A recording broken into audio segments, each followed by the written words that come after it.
Hello everyone, welcome to the YouTube channel, and today we are going to learn about text field. Up to now we have learned about text and rich text and how text field is different from text and rich text. The name sounds similar, but there is a huge difference between text, rich text and text field. So to understand this, we are creating a new page. We will create a blank page called auth page, or create account page, or login page. You can choose any one of these. For example, let's say we are going to take a container,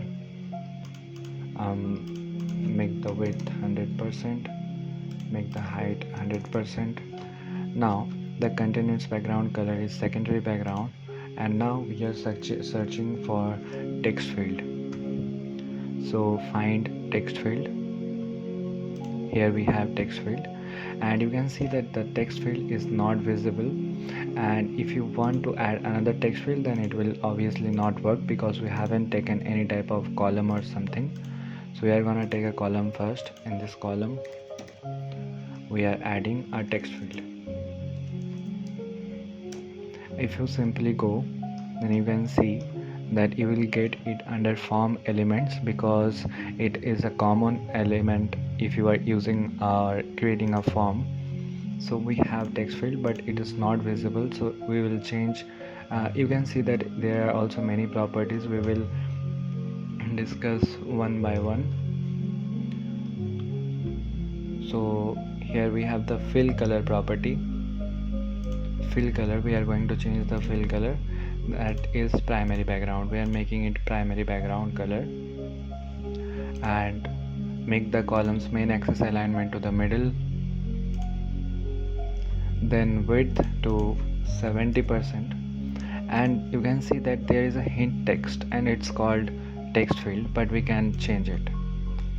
Like if you want the user to enter their email here, then we can change this to email.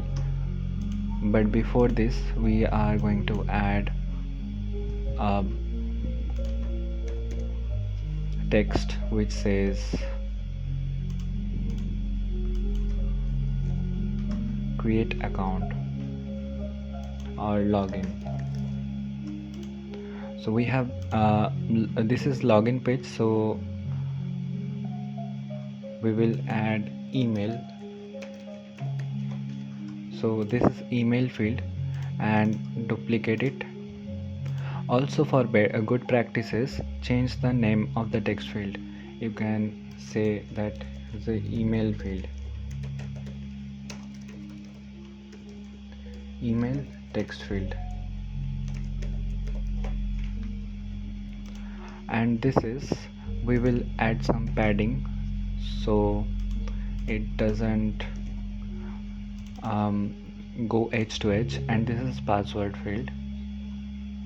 You can see this is hint property. Also you can dynamically change the hint, but we are manually telling the user that this is password field. Here you have to enter your password, and here you have to enter your email.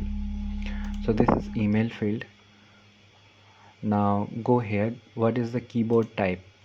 You can change if the keyboard is number or decimal name, or what type of email. So this text field is for email, so the keyboard type should also be email address. And this is a password type field, so simply just search for password. So that's it. This is password field.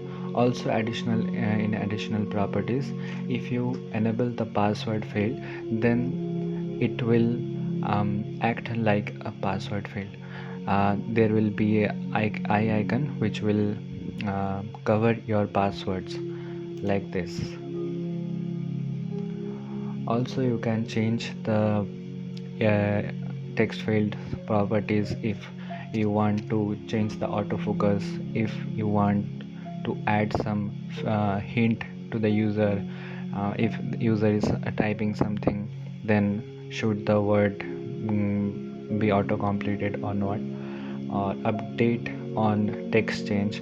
Like if you want live data to be updated, then you can use update page on text change. It is very useful. So we will be creating a new real world projects, then we will learn that why and how we use it.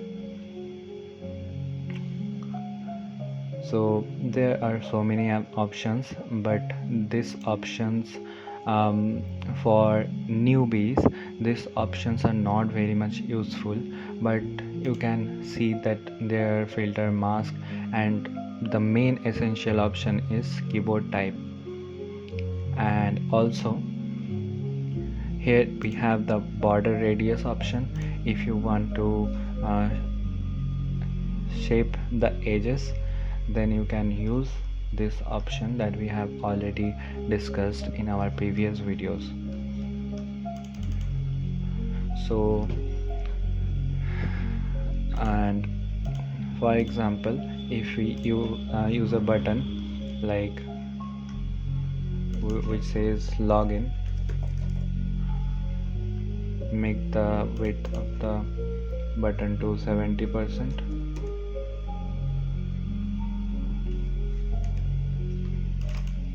Now when we will log in, then the login credentials will be taken from a variable.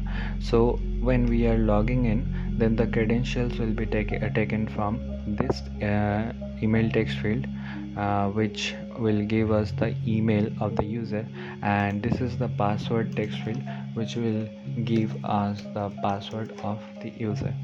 So that's it for today, guys. See you in the next video.